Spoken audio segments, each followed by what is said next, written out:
ബംഗാളിൽ എന്താണ് യഥാർത്ഥത്തിൽ സംഭവിക്കുന്നത്? ബംഗാളിൽ പല ആൾക്കാരും പറയുന്നത് ബി.ജെ.പി വന്നു കഴിഞ്ഞാൽ അവിടെയുള്ള മുസ്ലിങ്ങളെ മുഴുവൻ പിടിച്ച് തിന്നുകളയും, പൊരിച്ച് ഷാപ്പിട്ട് കളയും എന്നൊക്കെയാണ് പല ആൾക്കാരും പറയുന്നത്. പക്ഷേ ബംഗാളി മുസ്ലിംസ് ആയിട്ടുള്ള ആൾക്കാർ ബി.ജെ.പിയുടെ ഷോളും കഴുത്തിലിട്ടുകൊണ്ട് അവിടെ ബി.ജെ.പിക്ക് വേണ്ടി ജയ് വിളിക്കുകയും ജയ് ശ്രീറാം വിളിക്കുകയും ചെയ്യുന്ന കാഴ്ചയാണ് കാണാൻ സാധിക്കുന്നത്.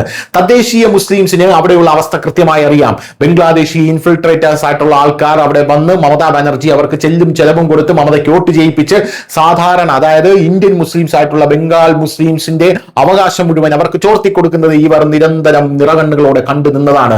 ആ ബംഗ്ലാദേശി മുസ്ലിംസ് ആർക്കാണ് വോട്ട് ചെയ്തതെന്ന് അറിയാമോ? വലിയൊരു പൊളിറ്റിക്കൽ ഷിഫ്റ്റ് ആണ് അവിടെ നടന്നിരിക്കുന്നത്. പല മുസ്ലിം മേഖലകളിലും വിജയിച്ചു കയറിയത് ബി.ജെ.പി ആണ് എന്നുള്ളതാണ് പ്രധാനപ്പെട്ട കാര്യം. തലയിൽ തൊപ്പിയും വെച്ച ഉസ്താദുമാർ ജയ് ശ്രീറാം ബംഗാളിൽ വിളിക്കുന്ന കാഴ്ചയാണ് നമുക്ക് കാണാനായിട്ട് സാധിക്കുന്നത്. അവർ ഒറ്റയ്ക്ക് ബി.ജെ.പിയുടെ കൊടിയും പിടിച്ച് റോഡ് നീളെ നടന്ന് ജയ് ശ്രീറാം എന്ന് വിളിക്കുന്ന കാഴ്ച നമുക്ക് ബംഗാളിൽ കാണാനായിട്ട് സാധിക്കുന്നു. മുർഷിദാബാദിലും നാദിയിലും അടക്കമുള്ള മണ്ഡലങ്ങളിൽ ബി.ജെ.പി വിജയിച്ചു എന്നുള്ളത് എതിരാളികളെ പോലും വളരെ വലിയ രീതിയിൽ ഞെട്ടിച്ച ഒരു കാര്യമാണ്. മമതാ ബാനർജിക്ക് പോലും സാധിക്കാത്ത ഒരു കാര്യം, അതായത് മമതാ ബാനർജി വിചാരിക്കാത്ത ഒരു കാര്യം. ബംഗാളിൽ മുസ്ലിം മേഖലകളിൽ ബി.ജെ.പി വിജയിക്കുമെന്ന്, മുസ്ലിം മേഖലകളെല്ലാം തങ്ങളുടെ കൂടെ നിൽക്കുമെന്നാണ് മമതാ ബാനർജി വിചാരിച്ചിരുന്നത്. പക്ഷേ ഇത്തവണ അത് ഉണ്ടായില്ല. മുസ്ലിം മേഖലകൾ ബി.ജെ.പിയിലേക്ക് കൃത്യമായി ചായുന്ന കാഴ്ചയാണ് കാണാനായിട്ട് സാധിക്കുന്നത്.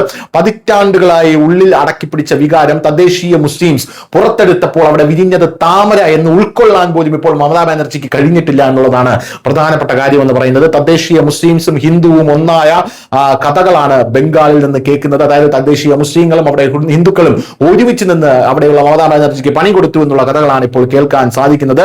ജയ് ശ്രീറാം മുഴക്കുന്ന ഇസ്ലാം മത വിശ്വാസികളെ കാണാൻ കഴിഞ്ഞു എന്നുള്ളത് ബി.ജെ.പിയിലുള്ള വിശ്വാസം അവർക്ക് എത്രത്തോളം ഉണ്ട് എന്ന് ഊട്ടി ഉറപ്പിക്കുന്ന ഒരു കാര്യമാണെന്നുള്ളതാണ് മറ്റൊരു പ്രധാനപ്പെട്ട കാര്യം. News desk news Malayalam.